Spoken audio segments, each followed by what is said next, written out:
जय श्री राधे। पूज्य श्री सद्गुरुदेव भगवान के चरणों में प्रणाम।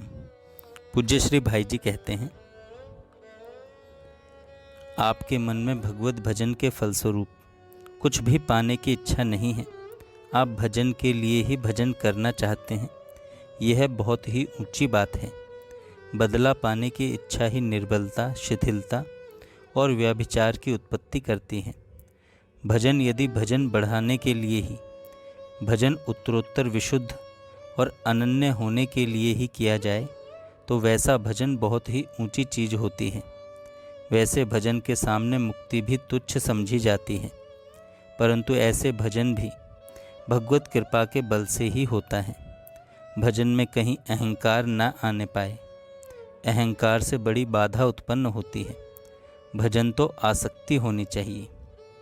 आप भजन से उकताते नहीं हैं, यह बड़ी अच्छी बात है।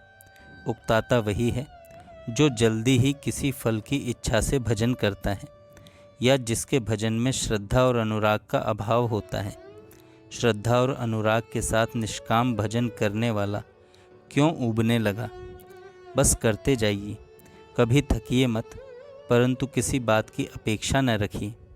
प्रतीक्षा करनी ही हो तो कीजिए एकमात्र भगवत कृपा की।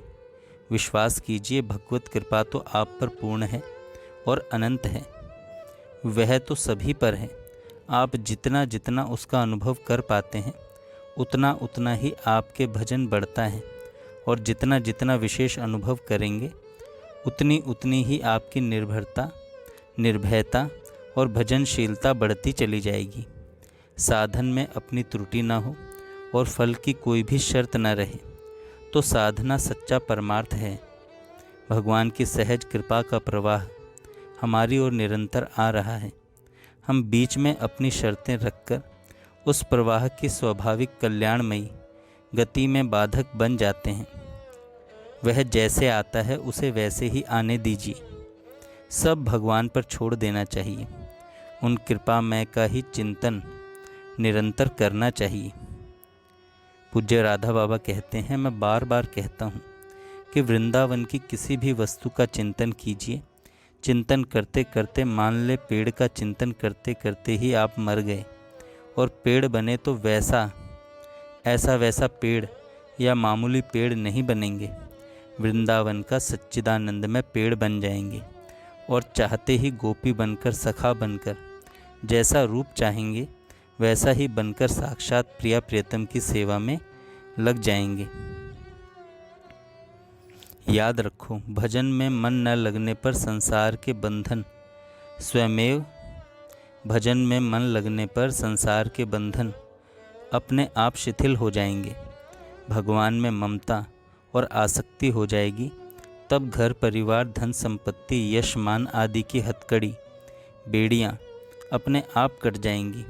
फिर इसके लिए कोई अलग से प्रयास नहीं करना पड़ेगा। जगत से भागने की चेष्टा करोगे, इसे छोड़ने जाओगे तो और भी जकड़े जाओगे। इसे छोड़ने का प्रयत्न छोड़कर भगवान में लगाने का, सब प्रकार से लगने का प्रयत्न करो।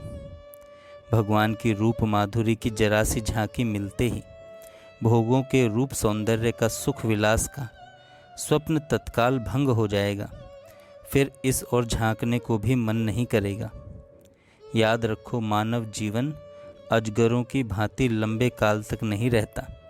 फिर इस समय तो बालक तथा तरुण भी सहसा मृत्यु के शिकार हो जाते हैं। अतः बुढ़ापे की प्रतीक्षा न करके तुरंत भजन में लग जाओ। यह अवसर हाथ से निकल गया तो पीछे पछताना पड़ेगा। याद रखो, भगवान ने तुम पर कृपा करके संसार सागर से तरने और भगवान का प्रेम प्राप्त करने के सारे साधन सुलभ कर दिए हैं। इन साधनों को पाकर भी यदि तुम असावधान रहोगे और इनसे लाभ नहीं उठाओगे तो तुम्हारे समान मूर्ख और कौन होगा। जय श्री राधे। जय श्री राधे।